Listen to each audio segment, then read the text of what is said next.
আকাশবাণী খবর পড়ছি চন্দ্রচূড় সরকার। প্রথমে বিশেষ বিশেষ খবর। কেন্দ্রীয় স্বরাষ্ট্রমন্ত্রক প্রহার নামে সন্ত্রাসবাদ মোকাবিলার নতুন নীতিকৌশল ঘোষণা করেছে। দেশের প্রথম ভারতীয় গভর্নর জেনারেল স্বাধীনতা সংগ্রামী চক্রবর্তী রাজাগোপালাচারীর স্মৃতিতে রাষ্ট্রপতি ভবনে রাজাজি উৎসবের আয়োজন করা হয়েছে। প্রধানমন্ত্রী নরেন্দ্র মোদীর আসন্ন সফরের জন্য ইসরায়েল সাগ্রহে অপেক্ষা করছে বলে ভারতে নিযুক্ত সে দেশের রাষ্ট্রদূত জানিয়েছেন। শ্রী মোদী বলেছেন, ভারত ইসরায়েল সম্পর্ক দুদেশের মধ্যে পারস্পরিক আস্থা, উদ্ভাবন ও অংশীদারিত্বের উপর ভিত্তি করে তৈরি। ভারতীয় দূতাবাস ইরানে বসবাসকারী ভারতীয় নাগরিকদের অবিলম্বে সে দেশ ছাড়তে বলেছে। মেক্সিকোতে সাম্প্রতিক অশান্তির প্রেক্ষিতে ভারতীয় নাগরিকদের জন্য বিশেষ নির্দেশিকা জারি করা হয়েছে। ভারত ট্যাক্সি প্রকল্প সহকার সে সমৃদ্ধি সংকল্পের লক্ষ্যে বাস্তবায়ন করা হয়েছে বলে প্রধানমন্ত্রী জানিয়েছেন। প্রাক্তন রেলমন্ত্রী মুকুল রায়ের প্রয়াণে প্রধানমন্ত্রী সহ বহু বিশিষ্ট ব্যক্তি শোক প্রকাশ করেছেন। আইসিসি টি-20 বিশ্বকাপের সুপার 8-এর ম্যাচে জিম্বাবুয়ের বিরুদ্ধে ওয়েস্ট ইন্ডিজ ব্যাট করতে নেমেছে। আসছি বিস্তারিত খবরে। কেন্দ্রীয় স্বরাষ্ট্রমন্ত্রক দেশের নতুন সন্ত্রাসবাদ মোকাবিলার নীতি কৌশল ঘোষণা করেছে। এর নাম দেওয়া হয়েছে প্রহার। সন্ত্রাসবাদের বিপদের মোকাবিলায় এবং তা প্রতিহত করতে সক্রিয় উদ্যোগ নেওয়া এবং সন্ত্রাসবাদের মোকাবিলার সর্বাত্মক পরিকাঠামোর রূপরেখা এই নীতিকৌশলে স্পষ্টভাবে উল্লেখ করা হয়েছে। মন্ত্রক জানিয়েছে, সন্ত্রাসবাদের বিপদের প্রকৃতি পাল্টে যাচ্ছে। নতুন নতুন চ্যালেঞ্জের মোকাবিলায় নতুন নীতিকৌশলেরও প্রয়োজন হয়ে পড়ছে। মন্ত্রক আরও বলেছে, ভারত সবসময়ই সন্ত্রাসবাদ ক্ষতিগ্রস্তদের পাশে রয়েছে এবং দেশ বিশ্বাস করে পৃথিবীতে হিংসার কোনো স্থান নেই। মন্ত্রকের বক্তব্য, এই নতুন নীতি কৌশল সন্ত্রাসবাদ কোনোভাবেই সহ্য করা হবে না। ভারতের এই নীতি আবার তুলে ধরা হয়েছে।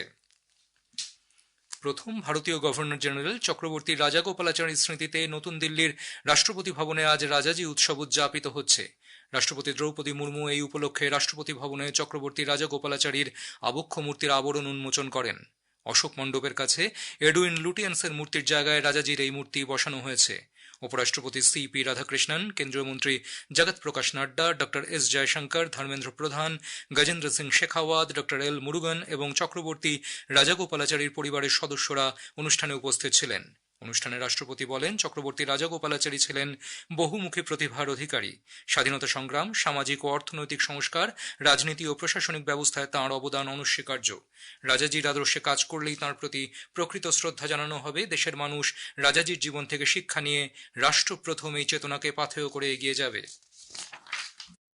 आप राष्ट्रपति भवन में भारत माता के लिए सर्वस्व निछावर करने वाले परमवीर चक्र विजेताओं के चित्र शोभायमान है। भारत की शास्त्रीय भाषाओं के ग्रंथों में रचित महान ज्ञान परंपरा को संजोने वाले प्राचीन पांडुलिपियों से समृद्ध ग्रंथ कुटीर की स्थापना राष्ट्रपति भवन में की गई। ऐसे अनेक बदलाव राजा जी के चिंतन और जीवन के अनुरूप भारतीयता पर गौरव की चेतना को आगे बढ़ाते। প্রধানমন্ত্রী নরেন্দ্র মোদী বলেছেন, রাজাজি উৎসবের আয়োজন চক্রবর্তী রাজাগোপালাচারীর দেশের প্রতি অবদানের বিভিন্ন দিককে সামনে নিয়ে আসে। রাজাজি উৎসবের ভূয়সী প্রশংসা করে প্রধানমন্ত্রী সমাজ মাধ্যমের একাধিক বার্তায় বলেছেন, ঔপনিবেশিক মানসিকতা দূর করে দেশের ভবিষ্যৎ যারা গড়েছিলেন তাঁদের স্মৃতির প্রতি শ্রদ্ধা জ্ঞাপনই এই উৎসবের লক্ষ্য। শ্রী মোদী রাজাজিকে একজন দিকপাল পণ্ডিত, স্বাধীনতা সংগ্রামী, চিন্তক ও দক্ষ প্রশাসক হিসেবে বর্ণনা করে বলেছেন, রাজাজির জীবন সম্প্রীতি, প্রজ্ঞা ও দেশের প্রতি অঙ্গীকারের ভিত্তিতেই গড়ে উঠেছিল। ভারতে নিযুক্ত ইসরায়েলি রাষ্ট্রদূত রভেন আজার বলেছেন, প্রধানমন্ত্রী নরেন্দ্র মোদীর জন্য ইসরায়েল সাগ্রহে অপেক্ষা করছে। এই সপ্তাহেই শ্রী মোদীর ইসরায়েল সফর। তাঁর এই সফরকালে দুটি দেশ আরও নির্ণায়কভাবে ভবিষ্যতে পথ অগ্রসর হবে। সমাজ মাধ্যমের এক বার্তায় রাষ্ট্রদূত আজার বলেছেন, এই সফর শুধুমাত্র এক বৈঠকই নয়, সমস্যাগুলি ভালোভাবে বুঝে পারস্পরিক আস্থার ভিত্তিতে যে অংশীদারিত্ব তার প্রতিফলন এই সফর। দুই দেশ মুক্ত বাণিজ্য করার পথে এগিয়ে চলেছে বলে উল্লেখ করে শ্রী আজার বলেন, প্রধানমন্ত্রী মোদীর সফরকালে ভারত ও ইসরায়েল নিরাপত্তা চুক্তি হালনাগাদ করে প্রতিরক্ষা অংশীদারিত্বকে আরও মজবুত করবে। গত কয়েক বছর ধরেই দুই দেশ এই লক্ষ্যে কাজ করে চলেছে বলে শ্রী আজার জানান। আরও কয়েকটি সংবেদনশীল প্রকল্প হাতে নিয়ে ও কারিগরি সহায়তার মাধ্যমে ভারত ও ইসরায়েলের মধ্যে প্রতিরক্ষা সম্পর্ক আরও জোরদার হবে বলে তিনি মন্তব্য করেন। প্রধানমন্ত্রী নরেন্দ্র মোদী বলেছেন, ভারত ইসরায়েলের সঙ্গে স্থায়ী বন্ধুত্বকে গভীরভাবে মূল্য দেয়। ভারত ইসরায়েলের এই সম্পর্ক দুই দেশের পারস্পরিক আস্থা, উদ্ভাবন এবং শান্তি ও অগ্রগতির প্রতি অংশীদারিত্বের উপর ভিত্তি করে তৈরি। ইসরায়েলের প্রধানমন্ত্রী বেঞ্জামিন নেতানিয়াহুর সমাজ মাধ্যমের এক পোস্টের জবাবে প্রধানমন্ত্রী বলেন, তিনি ভারত ও ইসরায়েলের মধ্যে শক্তিশালী বন্ধনের পাশাপাশি দুই দেশের মধ্যে দ্বিপাক্ষিক সম্পর্কের বৈচিত্র্যময় প্রকৃতি সম্পর্কেও একমত। তেহরানের ভারতীয় দূতাবাস ইরানে অবস্থানরত ভারতীয় নাগরিকদের বাণিজ্যিক বিমান সহ অন্যান্য পরিবহনের মাধ্যমে দেশ ছাড়তে বলেছে। দূতাবাস এবছরের 14 জানুয়ারি জারি করা পরামর্শের কথা স্মরণ করিয়ে সমস্ত ভারতীয় নাগরিক এবং ভারতীয় বংশোদ্ভূত ব্যক্তিদের প্রয়োজনীয় সতর্কতার সঙ্গে বিক্ষোভের জায়গা এড়িয়ে চলতে বলেছে। দূতাবাসের সঙ্গে 989281109115 9128109109 9128109102 নম্বরগুলিতে ফোনে অথবা cons.tehran@mega.gov.in এই ওয়েবসাইটে যোগাযোগ করা যেতে পারে। মেক্সিকোর বিভিন্ন স্থানে চলতে থাকা নিরাপত্তা অভিযান, সড়ক অবরোধ ও অপরাধমূলক কার্যকলাপের প্রেক্ষিতে সেদেশে অবস্থিত ভারতীয় দূতাবাস আজ সেখানে বসবাসকারী নাগরিকদের জন্য একটি নির্দেশিকা জারি করেছে। সতর্কতা গ্রহণ করার পাশাপাশি নিরাপদ আশ্রয়ে থাকার আহ্বান জানানো হয়েছে। এই নির্দেশিকায় জরুরি কাজ ছাড়া অপ্রয়োজনে বাইরে বেরোতে নিষেধ করা হয়েছে।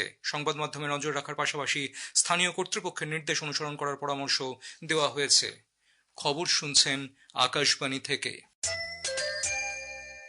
আমাদের সংবাদ শোনা যাবে ইউটিউব চ্যানেল আকাশবাণী সংবাদ বাংলা, ফেসবুক ও ইনস্টাগ্রাম আকাশবাণী সংবাদ কলকাতা এবং এক্স হ্যান্ডেল AIR নিউজ কলকাতাতে। প্রধানমন্ত্রী শ্রী নরেন্দ্র মোদীর সহকার সে সমৃদ্ধি সংকল্পের লক্ষ্য বাস্তবায়ন করা হয়েছে ভারত ট্যাক্সি প্রকল্প। সম্প্রতি কেন্দ্রীয় স্বরাষ্ট্র ও সমবায় মন্ত্রী শ্রী অমিত শাহ ভারত ট্যাক্সি প্রকল্পের সঙ্গে যুক্ত চালক সারথীদের সঙ্গে এক বিশেষ আলোচনায় মিলিত হন। দেশের প্রথম সমবায় ভিত্তিক এই ট্যাক্সি পরিষেবাটি চালকদের কল্যাণ ও যাত্রীদের নিরাপত্তা নিশ্চিত করতে একটি শক্তিশালী প্ল্যাটফর্ম হিসেবে আত্মপ্রকাশ করবে বলে আশা প্রকাশ করছে। কেন্দ্রীয় সমবায় মন্ত্রী অমিত শাহ নতুন দিল্লিতে ভারত ট্যাক্সি প্রকল্পের সারথী বা চালকদের সঙ্গে আলাপচারিতায় অংশ নেন। এক ভিডিওয়ে শ্রী শাহ বলেছেন, ভারত ট্যাক্সি সমবায়ের মাধ্যমে গাড়ি চালকদের ক্ষমতায়ন সুনিশ্চিত হয়েছে। ট্যাক্সি পরিষেবা কোম্পানিগুলির সঙ্গে সম্পর্কিত সমস্যা মেটানো ছাড়াও এই উদ্যোগের অন্যতম লক্ষ্য হল প্রকল্পের সুবিধা সমবায়গুলির বদলে সরাসরি গাড়ি চালকের কাছে পৌঁছে দেওয়া। तो ये जो कंसेप्ट है वो ये है कि जो श्रम कर रहा है, जो मेहनत कर रहा है, उसी को मुनाफा मिले, किसी सेठ को न मिले। अब आप भारत टैक्सी का विचार क्यों आया? ये जो आपने कहा ढेर सारी कंप्लेंट्स आती थी, 30% कट जाता था, कोई सर्टेनिटी नहीं थी, कोई सुरक्षा नहीं थी, जितनी भी कंप्लेंट्स हैं वो, इसका निवारण क्या? वो जो कंपनियां हैं वो कंपनियां चलाने का उद्देश्य मालिक को धनी बनाना है। फर्क इतना है कि मालिक आप हो। প্রয়াত প্রাক্তন রেলমন্ত্রী তথা রাজ্যসভার সাংসদ মুকুল রায়ের শেষকৃত্য আজ সন্ধ্যায় সম্পন্ন হয়েছে। 71 বছর বয়সী এই রাজনৈতিক ব্যক্তিত্ব একাধিক শারীরিক সমস্যা নিয়ে দীর্ঘদিন ধরে হাসপাতালে ভর্তি ছিলেন। গতরাত 1:30 নাগাদ মুকুল রায় শেষ নিঃশ্বাস ত্যাগ করেন। প্রধানমন্ত্রী নরেন্দ্র মোদী প্রাক্তন রেলমন্ত্রীর প্রয়াণে গভীর মর্মবেদনা প্রকাশ করেছেন। সমাজ মাধ্যমে মুকুল রায়ের সঙ্গে তাঁর একটি ছবি পোস্ট করে প্রধানমন্ত্রী লিখেছেন, রাজনৈতিক অভিজ্ঞতা এবং সমাজসেবামূলক উদ্যোগের জন্য তিনি স্মরণীয় হয়ে থাকবেন। কেন্দ্রীয় স্বরাষ্ট্রমন্ত্রী অমিত শাহ মুকুল রায়ের শোক সন্তপ্ত পরিবারের প্রতি সমবেদনা জানিয়েছেন।